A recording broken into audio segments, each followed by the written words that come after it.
Hello friends, સ્વાગત છે તમારું અમારી ચેનલ ખાના પીના ફૂડ્સમાં। તો આજે આપણે બનાવીશું કાઠિયાવાડી કઢી, જે બનાવવી એકદમ સહેલી છે। તો મેં અહીંયા એક તપેલી લીધી છે। તપેલીમાં આપણે અડધા લીટર જેટલી ખાટી છાશ એડ કરશું। આપણે અહીંયા ખાટી છાશ જ લેવાની છે, કેમ કે ખાટી છાશથી કઢી ખૂબ સારી બને છે। ત્યાર પછી તેમાં આપણે 3 ચમચી જેટલો ચણાનો લોટ એડ કરશું અને તેને એકદમ સરખી રીતે મિક્સ કરી દેશું। લોટના એક પણ ગાંઠા ના રહે એ રીતે આપણે તેને મિક્સ કરવાનું છે।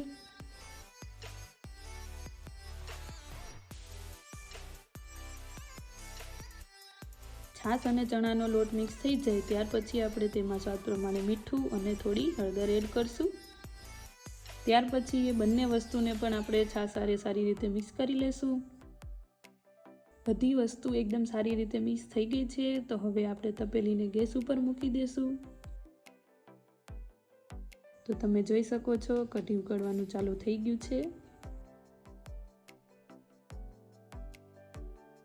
કઢી ઉકળે છે ત્યાં સુધીમાં આપણે વઘારની તૈયારી કરી લેશું। વઘારમાં મેં અહીંયા 3 થી 4 લીલી મરચી લીધી છે, થોડા મીઠા લીમડાના પાન અને 2 નાની સાઈઝની ડુંગળી લીધી છે। જો તમારે કઢીમાં ડુંગળી ના નાખવી હોય તો તમે તેને સ્કીપ પણ કરી શકો। લીલી મરચી અને ડુંગળીને આપણે આ રીતે નાના નાના પીસમાં કટ કરી લેશું। તમે જોઈ શકો છો કઢી સારી રીતે ઉકળવાનું ચાલુ થઈ ગયું છે। તે સાઈડ ઉપર ચોટે નહીં તેનું આપણે ધ્યાન રાખવાનું છે। કઢીને આપણે 5 થી 10 મિનિટ સુધી ઉકળવા દેવાની છે। તો હવે આપણે વઘાર કરી લેશું। વઘારમાં હું અહીંયા પેનમાં 2 થી 3 ચમચી જેટલું તેલ એડ કરું છું। તેલ ગરમ થઈ જાય એટલે આપણે તેમાં થોડી રાઈ નાખીશું। રાઈ ફૂટી જાય એટલે આપણે તેમાં થોડી હિંગ નાખીશું અને ત્યાર પછી તેમાં લીલી મરચી અને મીઠા લીમડાના પાન નાખીશું।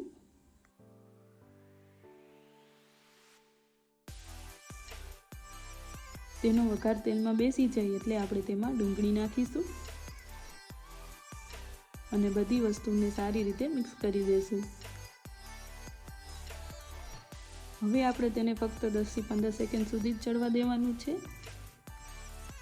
10 થી 15 સેકન્ડ જેટલો ટાઈમ થઈ જાય એટલે આપણે તે વઘારને કઢીમાં એડ કરી દેશું।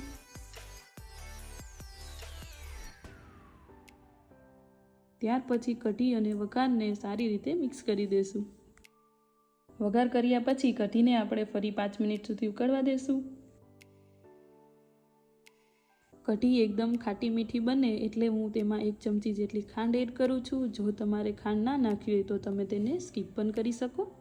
તો તમે જોઈ શકો છો કઢી એકદમ મસ્ત રીતે ઉકળી ગઈ છે। કઢી આટલી ઘાટી થઈ જાય એટલે આપણે તેને નીચે ઉતારી લેશું અને તેને ખીચડી સાથે સર્વ કરીશું। ખીચડી મેં અહીંયા આપણે જે હળદર મીઠાવાળી ખીચડી બનાવીએ એ બનાવી છે।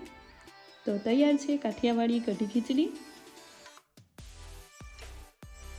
જો તમને મારી રેસીપી ગમી હોય તો વિડીયોને લાઇક, શેર અને ચેનલને સબસ્ક્રાઈબ જરૂરથી કરજો।